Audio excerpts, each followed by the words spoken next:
तो ये राधा कौन है, सबके मन में विचार आता है। तो भैया आज सुनो, राधा कौन है। राधा ये जो अभी आपने कथा सुनी कि भगवान ने मोहिनी बन के अवतार लिया, तो जब भगवान मोहिनी बने ना तो सारे देवता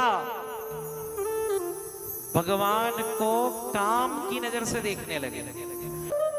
भगवान के मोहिनी रूप को देख के भोलेनाथ भी मोहित हो गए। लेकिन वहां पर एक व्यक्ति और था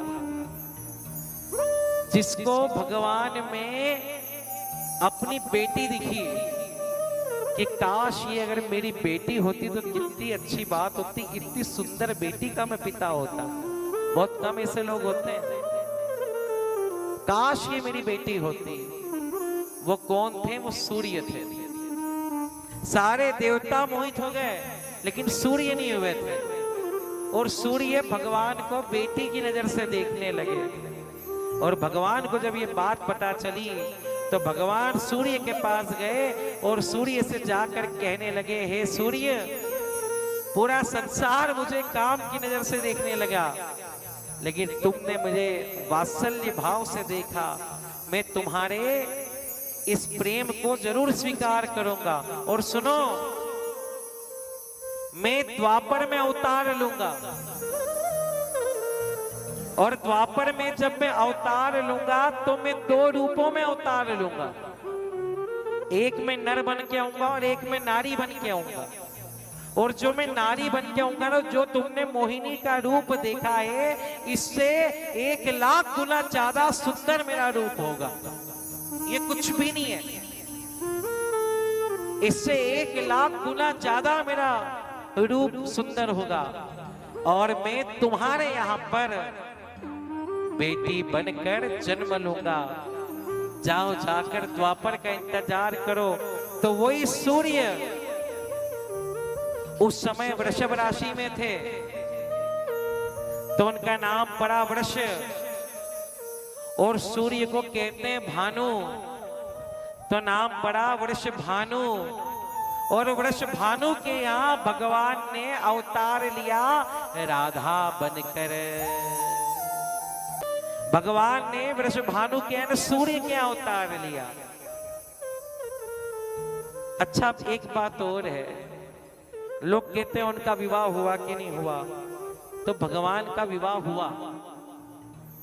भांडीर वन में ब्रह्मा जी ने राधा और कृष्ण का विवाह करवाया था। गर्ग आचार्य जी ने लिखा भी है और गर्ग संहिता में पूरा वर्णन है। अनेक शास्त्र है हमारे यहाँ, अनेक शास्त्र। तो गर्गाचार्य जी ने वर्णन करा। लेकिन एक बात तो और है कि कई कहते नहीं हुआ, तो देखो भगवान में संशय नहीं करते।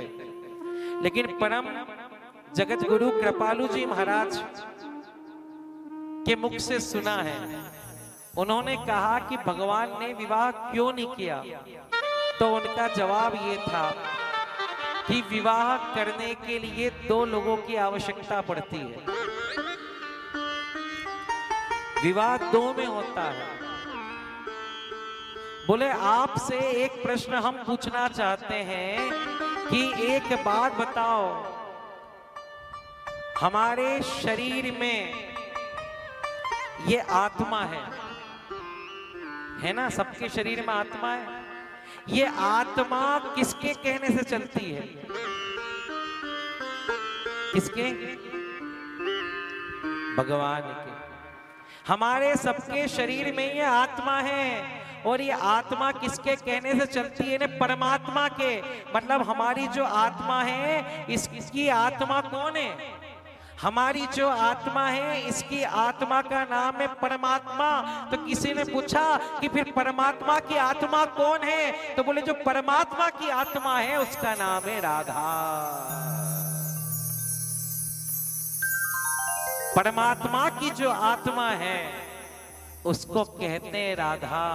तभी तो आप लोग गाते हो, राधे तू बड़ भागिनी, तू कौन तपस्या कीन, कि 3 लोक के स्वामी तेरे आधीन।